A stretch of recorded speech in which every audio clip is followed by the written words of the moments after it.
Monsieur le Président. Comme je l'avais dit à Lomé, c'est toujours compliqué de parler après son patron. Bon, nous allons essayer de faire aussi bien qu'elle. L'occasion nous est permis également de féliciter la société d'avoir relevé le défi. Donc, je suis chargé de vous parler aujourd'hui de l'IRM multimodal dans la prise en charge des tumeurs cérébrales. Alors, nous pourrons dire en introduction que devant un processus expansif intracrânien, il se pose des questions essentielles, à savoir est-ce que ce processus est d'origine tumorale ou pas.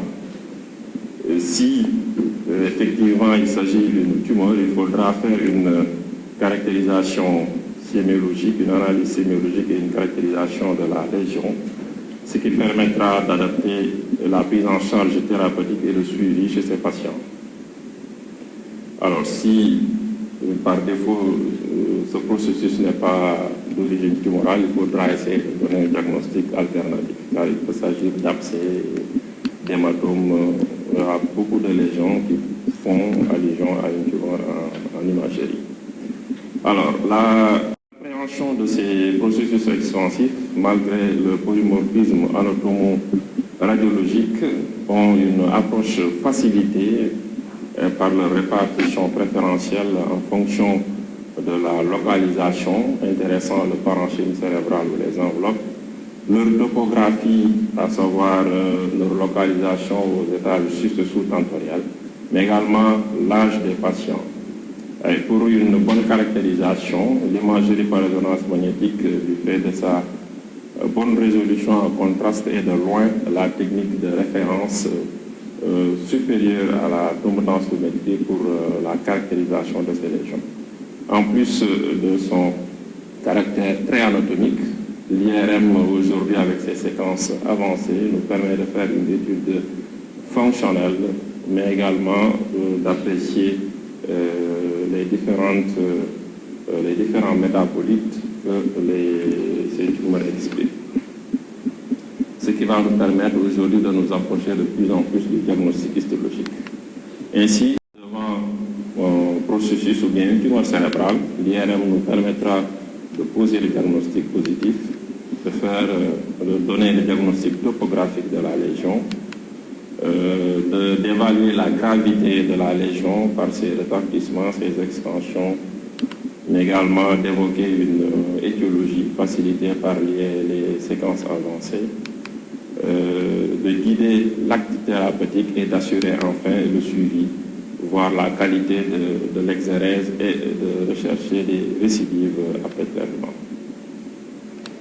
Pour cela, comme je l'ai dit, l'examen de référence, c'est l'IRM, l'imagerie par résonance magnétique, qui sera réalisé en deuxième intention, après la tomodensitométrie, qui est l'examen de première intention du fait de l'accessibilité.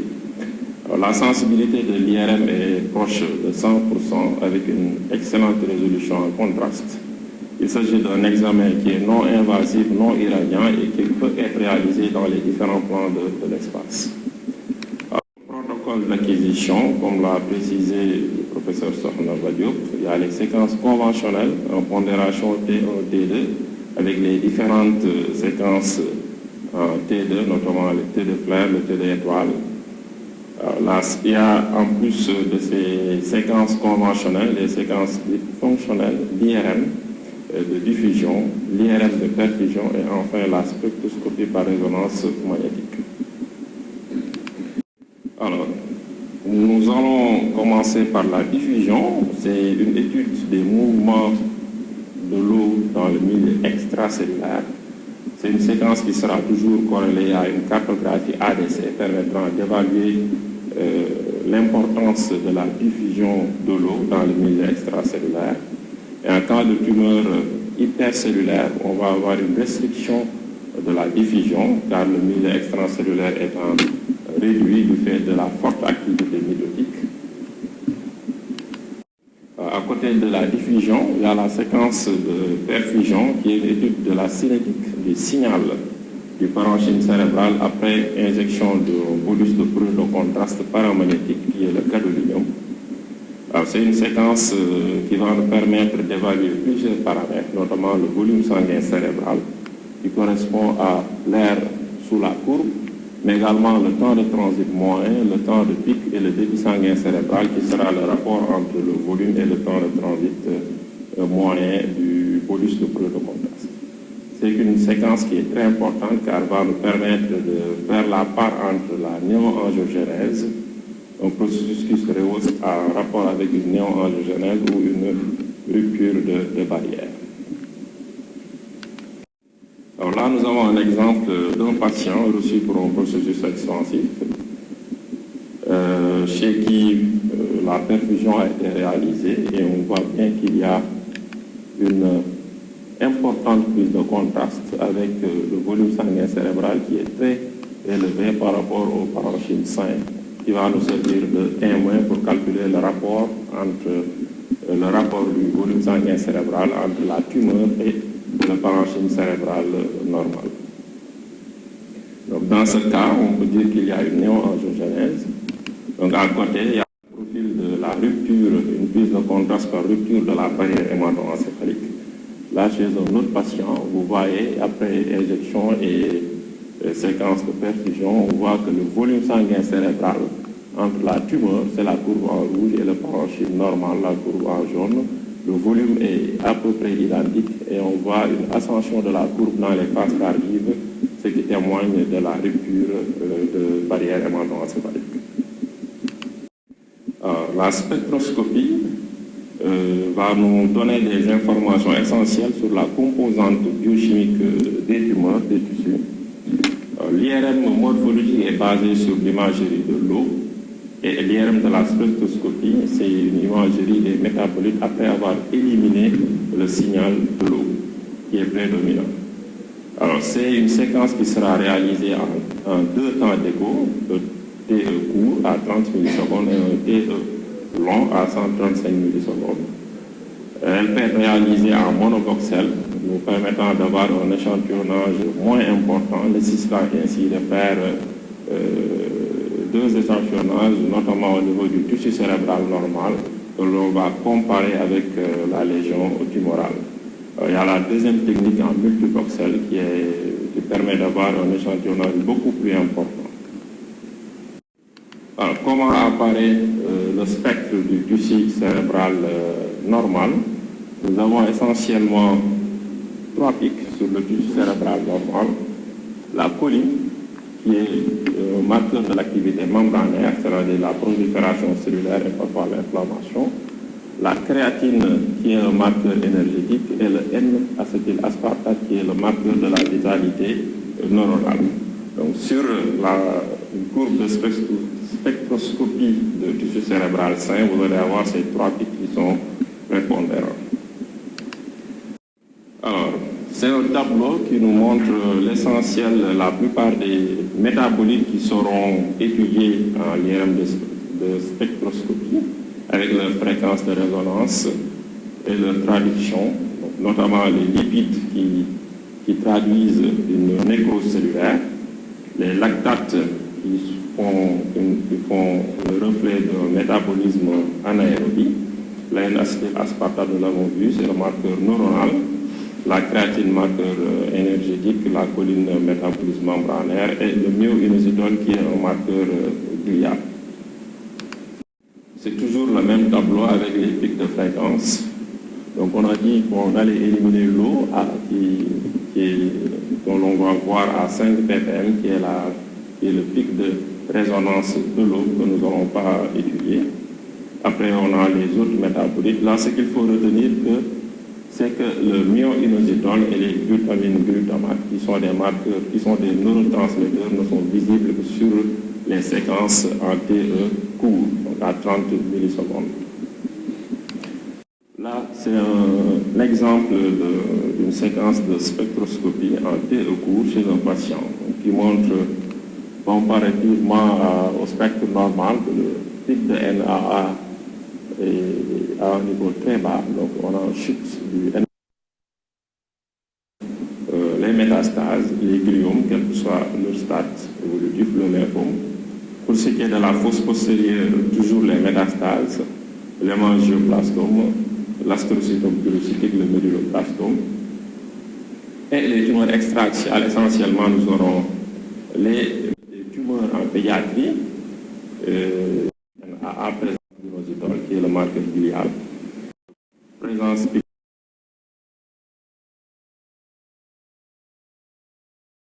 les méningiomes, les neurinomes et les métastases également.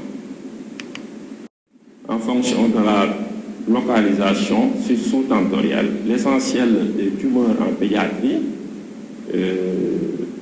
sont au nombre de 4. Nous avons l'essentiel des tumeurs en pédiatrie siège au niveau de la fosse cérébrale postérieure, notamment l'astrocytome pilocytique, le méduloblastome, l'épandymome et les gliomes du tronc cérébral. Par contre, l'essentiel des tumeurs chez l'adulte vont siéger au niveau de l'étage sus-tentoriel. Alors, comment faire pour poser le diagnostic topographique de lésions extra- ou intra-axiales?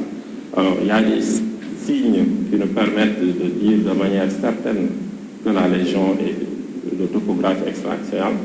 C'est la présence de liquide cérébrospinal entre la tumeur et le parenchyme, mais également la visualisation du cortex, du ruban cortical entre la tumeur et le parenchyme cérébral, et enfin l'existence de petits vaisseaux, les têtes piales notamment, qui vont cheminer entre tumeur et le ruban cortical.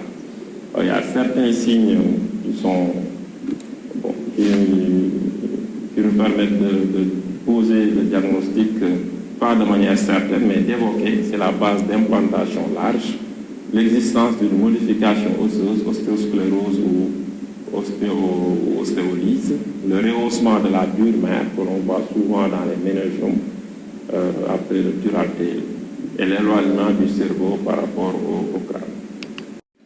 Là, nous avons un exemple de tumeur extra-axiale avec la lésion qui est là, l'existence de trapage de liquide cérébrospinal entre le tumeur et le parenchyme, le ruban cortical qui est bien suivi et l'existence de petits vaisseaux à ce niveau.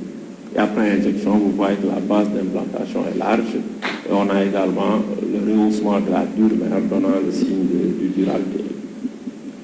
Donc il s'agit bien d'une lésion extra-axiale. Pour ce qui est des lésions intra-axiales, peuvent intéresser les ventricules, comme c'est le cas ici, un processus développé dans le V4, probablement un épandymome. Et les tumeurs peuvent intéresser également le parenchyme, pour dire que c'est intra-axial. Pour ce qui est de la fosse postérieure, les tumeurs extra-axiales sont de topographie cisternale, ou bien au contact de l'os ou de l'angle ponto-cérébral. Et nous avons essentiellement pour les tumeurs extra-axiales les neurinomes, les méningiomes et les kystes épidermoïdes. Le professeur M nous parlera de long en large de ces tumeurs de l'angle ponto-cérébral. Pour la caractérisation de ces tumeurs intra-axiales, il faudra analyser la prise de contraste qui peut être absente ou faible, notamment dans les gliomes de bas grade, nodulaire ou kystique dans les grades élevés, 3, en flaque dans le lymphome, nécrotique dans les glioblastomes et les métastases. Là, un exemple de processus expansif sur une séquence claire qui apparaît en hypersignal. Sur la séquence T1 injectée, axiale et sagittale, vous voyez que le processus n'est pas du tout rehaussé par le contraste. C'est un gliome de bas grade. Là, un exemple d'un processus qui est entouré d'un important œdème périlégionnaire sur cette séquence claire. Après injection, on a un rehaussement en flaque en masse de la lésion en rapport avec un lymphome. Un autre exemple de tumeur nécrotique rehaussée en périphérie par le produit de contraste dans le cadre d'un glioblastome. Il peut s'agir également d'une métastase. Il y a des autres séquences qui nous permettront de trancher sur la nature tumorale, de faire la différence entre métastase et glioblastome. Nous le verrons par la suite. L'extension corticale est également un bon élément pour faire la part entre un processus secondaire et un processus primitif, notamment l'infiltration Et l'épaississement du cortex est le plus souvent retrouvé dans les tumeurs gliales, contrairement aux métastases qui seront plutôt expansives, comme c'est le cas ici, un cas que nous avons déjà vu, un gliome de bas grade. Là, un autre exemple de tumeur infiltrant le ruban cortical avec disparition des sillons comparativement au côté contralatéral. Après injection, on voit qu'il y a une perfusion assez élevée de la légion et un rehaussement également en rapport avec une tumeur de haut grade anaplasique. Alors, le signal en diffusion, dans les légions, on l'a dit tantôt, nécrotiques ou dans l'œdème vasogénique, concernant les tumeurs cérébrales nécrotiques, l'ADC sera très élevé car la nécrose est plus fluide. D'habitude, ces tumeurs nécrotiques en IRM morphologique ou en imagerie morphologique TDM ou IRM font discuter le plus souvent des accès. Donc le fait qu'il y ait une augmentation de l'ADC au sein de la nécrose et en faveur d'une tumeur, l'ADC sera diminué par contre dans les tumeurs hypercellulaires comme le méduloblastome et le lymphome. Là, nous avons un exemple de méduloblastome cérébelleux avec une hypersignal diffusion et une restriction importante de l'ADC. La perfusion. Alors, il y a 4 cas de figure dans l'analyse de la perfusion d'une tumeur. Le rapport entre la légion et le parenchyme sain peut être inférieur à 1,5. De ce fait, il n'y a pas de prise de contraste importante. Et cela se voit le plus souvent dans la gliomatose des tumeurs de bas grade et la plupart des métastases hypovasculaires. Lorsque le RCVV est entre 1,5 et 3,4, il faudra évoquer les gliomes anaplasiques, le grade 3 de l'ORS. Et au-delà de 4, il y a les métastases, l'hémangioblastome, le glioblastome. Et lorsqu'il y a un profil de rupture de la barrière hémato-encéphalique prédominante, le diagnostic de lymphome est le plus évident. Alors là, un exemple, on l'a déjà vu, dépendumum, une tumeur de 4e ventricule mixte, rehaussée sur ses portions tissulaires, avec, vous voyez, un RCVV inférieur à 1,5, donc nous permettant de poser le diagnostic de tumeur de bas grade, dépendumum. Là, un exemple de glioblastome, une légion intraaxiale rehaussée en périphérie par le plus de contraste, et vous voyez qu'il y a une importante prise de contraste avec augmentation du volume sanguin cérébral, contrairement au tissu sain, un RCVV supérieur à 4 en rapport avec un glioblastome. Là, une tumeur intraaxiale de la fosse postérieure mixte, kystique avec une portion nodulaire rehaussée, avec un RCVV supérieur à 10 dans le cadre d'un hémangioblastome qui est une tumeur vasculaire, donc qui aura tendance à se rehausser fortement après injection de contraste. Un autre exemple d'un processus intraaxial rehaussé en plaque avec un rehaussement qui n'est pas très important après la perfusion. Et vous voyez qu'il y a plutôt un profil de rupture de la barrière hémato-encéphalique en rapport avec un lymphome. Donc là, nous avons 2 cas de figure, donc même topographie de processus expansif intracrânien du splénium du corps calleux, rehaussé en périphérie, rehaussé en plaque, avec RCVV élevé, profil de rupture de la barrière hémato-encéphalique. Donc nous dirons ici qu'il s'agit plutôt d'un lymphome et de la glioblastome. Donc vous voyez, le fait d'avoir une concordance de ces différents éléments nous permet de nous orienter de plus en plus vers un diagnostic histologique. Alors, nous allons passer à la spectroscopie, l'étude des métabolites exprimés par les tissus. Alors, il faudra voir déjà devant un processus expansif, est-ce qu'il y a une expression de myoinositol qui est le marqueur glial. La présence de myoinositol nous oriente vers une tumeur gliale. Myoinositol élevé avec présence d'un pic de choline, il faudra évoquer les gliomes de grade 2 et 3.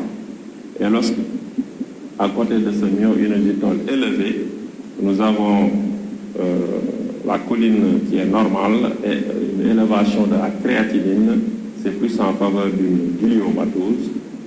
La présence ou l'expression de lipides libres est absente dans les gliomes de grade 2 et 3, modérément élevée dans le lymphome et le glioblastome, avec présence toujours des autres métabolites, c'est-à-dire un pic de choline, une chute du N-acétylaspartate. Et enfin, dans les métastases, nous aurons plutôt une forte accumulation de lipides avec chute des autres métabolites. Un exemple de 3 processus rehaussés par le contraste. Les 2 sont nécrotiques. Le 3e présente plutôt un processus en plaque. Donc ça, c'est maintenant connu, c'est le lymphome. Nous avons de l'inositol au pic de choline, la présence de lactate, chute du NAA, donc en faveur de lymphome. Là, sur le glioblastome, vous avez le myo-inositol qui est visible en écho court, une augmentation de la choline, une chute du NAA qui est le marqueur tumoral, on a un profil tumoral du spectre, avec présence de myo-inositol de lipides. Donc c'est en faveur de glioblastome. Et pour le 3e cas, vous avez un pic de choline en écho long, chute du NAA et une forte accumulation de lipides en écho court avec baisse des autres métabolites en faveur de la métastase. Alors, comment faire pour différencier gliomatose et gliome de bas grade devant un processus expansif qui ne se rehausse pas? Il faudra voir le pic de créatinine. La créatinine est élevée dans la gliomatose avec chute du NAA et la choline qui sera normale. Alors que pour les gliomes de bas grade, nous allons plutôt avoir une bas grade devant un processus expansif qui ne se rehausse pas. Il faudra voir le pic de créatinine. La créatinine est élevée dans la gliomatose avec chute du NAA et la choline qui sera normale. Alors que pour les gliomes de bas grade, nous allons plutôt avoir une augmentation de la choline et le profil toujours tumoral. Présence de myo-inositol en écho court, augmentation de la choline, normalisation de la créate et chute du N-acétylaspartate. Alors, comment faire pour différencier gliome de haut grade et gliome de bas grade? Toujours le profil tumoral, présence pic de choline, chute NAA, présence d'inositol qui est le marqueur glial. Alors, plus on aura la présence de lipides de lactate qui traduisent la nécrose tumorale et la glycogénolyse anaérobie, on va tendre vers les tumeurs de haut grade. Donc la présence de lipides est en faveur de la forte malignité tumorale, donc les tumeurs de haut grade. L'absence de lipides est plus retrouvée dans les gliomes de bas grade. Et là, on peut faire également le rapport choline-créa. Donc ce rapport choline-créa supérieur à 1,7 traduit une conversion d'une tumeur de bas grade vers une tumeur de haut grade. De plus, le rapport du volume sanguin cérébral, si on a tendance à avoir une augmentation du volume sanguin cérébral dans la lésion, avec un rapport supérieur à 2, on tend également vers une aggravation, une progression de la lésion de bas grade vers une tumeur de haut grade. Un exemple, chez un patient, un suivi pour tumeur de bas grade de 2002 à 2003, on voit qu'il y a le profil tumoral, choline élevée, NAA basse, présence de myo-inositol qui traduit une tumeur gliale. Il n'y avait pas du tout de lipides et de lactate. Avec l'évolution, on voit qu'il y a une ascension de la choline, la présence de lipides et de lactate qui traduit la conversion en tumeur anaplasique, mais également sur le plan morphologique, vous voyez qu'on commence à avoir une prise de contraste en rapport avec la néoangiogénèse. Alors, quelle sera la stratégie devant une tumeur qui est peu ou pas rehaussée? Il faudra voir Si on a une augmentation du myo-inositol et de la créatinine, une choline normale, ce qui nous oriente plus vers une gliomadose. Par contre, si la crête est normale avec augmentation de la choline, nous aurons plus tendance à avoir des tumeurs, des gliomes de bas grade ou anaplasiques intermédiaires. Il faudra dans ce cas voir la perfusion. Si le RCTV est inférieur à 1,5, c'est-à-dire qu'il n'y a pas de néoangiogénèse, on est plus en face d'une tumeur de bas grade. Par contre, si on commence à avoir une néoangiogénèse, il faudra plus s'orienter vers la tumeur anaplasique. Alors, pour les tumeurs rehaussées, il faut voir le pic de lipides. Si on a une forte expression, accumulation de lipides avec les autres métabolites qui sont à un niveau très bas pour évoquer la localisation secondaire, surtout si cette lésion se rehausse en cocarde. Par contre, si on a lipides et choline élevés, il faut voir toujours le RCDV. Alors, si on a un profil de rupture de la barrière hémato-encéphalique avec une prise de contraste en plaque, ce sera plutôt un lymphome. Si le RCVV entre 1,5 et 4, c'est un gliome anaplasique et au-delà de 4, ce sera un glioblastome. Nous allons voir à présent la caractérisation des tumeurs extra-axiales, notamment le méningiome. Donc, méningiome, vous connaissez déjà sur le plan morphologique, processus expansif extra-axial, large base d'implantation diurnérienne, avec rehaussement de la dure-mère donnant le signe de la queue d'Aaron. C'est une tumeur qui n'est pas intercellulaire, donc l'ADC sera élevé. Par contre, comme c'est une tumeur extra-axiale, là il faudra nuancer, on va avoir une importante prise de contraste avec un volume sanguin cérébral élevé, parce que c'est une tumeur qui n'est pas, il n'y a pas cette barrière hémato-encéphalique qui empêche le rehaussement de la tumeur.